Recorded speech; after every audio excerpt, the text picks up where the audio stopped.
In Star Wars The Bad Batch, we're getting our first looks at Mount Tantis in new Star Wars canon under Disney. But long ago, before Disney purchased Star Wars, Mount Tantis was a place of many experiments, perhaps the most interesting being the clone of Luke Skywalker. In the final book of the Thrawn trilogy, The Last Order, Thrawn had a dark Jedi. They weren't called Sith because people didn't know what Sith were, technically, after the Emperor was killed. And this was Joruus C'baoth. He was a Jedi during the Galactic Republic who was cloned and was on Mount Tantis, one of Palpatine's experiments. Now, he was kind of insane because it's really hard to clone Force-sensitive Jedi, Force-sensitive people in general. And when you do, it's usually really weird in the brain. It makes them very unstable. This was expressed very well in the book, but C'baoth wanted to create his own clone in order to defeat Luke Skywalker in the book. In the final stages of the book, which I do highly recommend, I recommend the entire trilogy by Timothy Zahn. Very well done. But Luke Skywalker, the non-clone, the real one, finally makes it up to Mount Tantis to confront C'baoth. He makes it up there, and while they're confronting him, C'baoth says, "It has been your destiny that you will join me, either you or a different you," in which he brings out Luke Skywalker.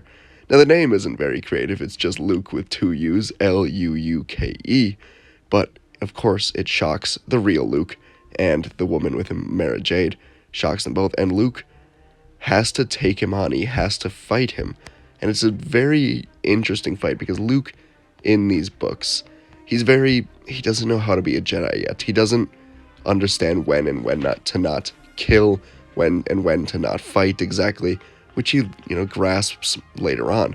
So this really conflicts with him. It's a clone of himself, and from the last he's heard, if he kills, he goes to the dark side.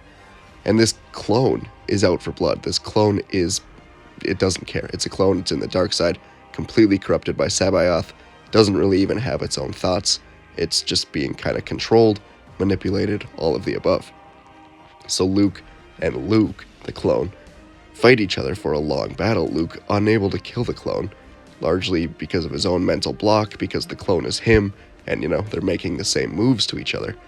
And in the final minutes, C'baoth he kind of starts going insane with the battle. But Mara Jade, the woman Luke's with, that's a whole different story. Eventually, she's able to sneak up behind the clone and cut him down. It's a really intense, fun battle to read about, and it's the end of C'baoth, the end of Mount Tantis. Again, highly recommend the book. Major spoilers in here, I know, but it's been out for quite a long time. But yeah, it's super eventful, and with Mount Tantis coming up in the Bad Batch, it makes me think, are we going to get anything even close to this? Are we going to get any sort of cloned Dark Jedi? Are we going to get any sort of cloned character that we're already familiar with? We know in Mount Tantis right now, they've got Crosshair, they're going to try to capture Omega, they've got the Zillo Beast, and who knows what else they've got going on in Mount Tantis. Now, by the time, this video is released and has been out for a couple weeks, we may know the answers to that, but right now, we do not, and I'm looking forward to it. Mount Tantis is a super interesting part of Star Wars lore that I highly recommend all of you look into more, and I plan on covering a lot more here. So check that out. But yeah, that was the time Luke fought his own clone on top of, or inside of, Mount Tantis because of a dark Jedi. Interesting. Now, as I mentioned, it is super hard to clone Force-sensitive beings, and in order to do it, you need a significant, as far as we know, part of their body. In this case with Luke, I think the reason it was so stable was because they had such a significant part of Luke. They had his entire hand and entire lightsaber that was cut off back in episode 5 on Bespin.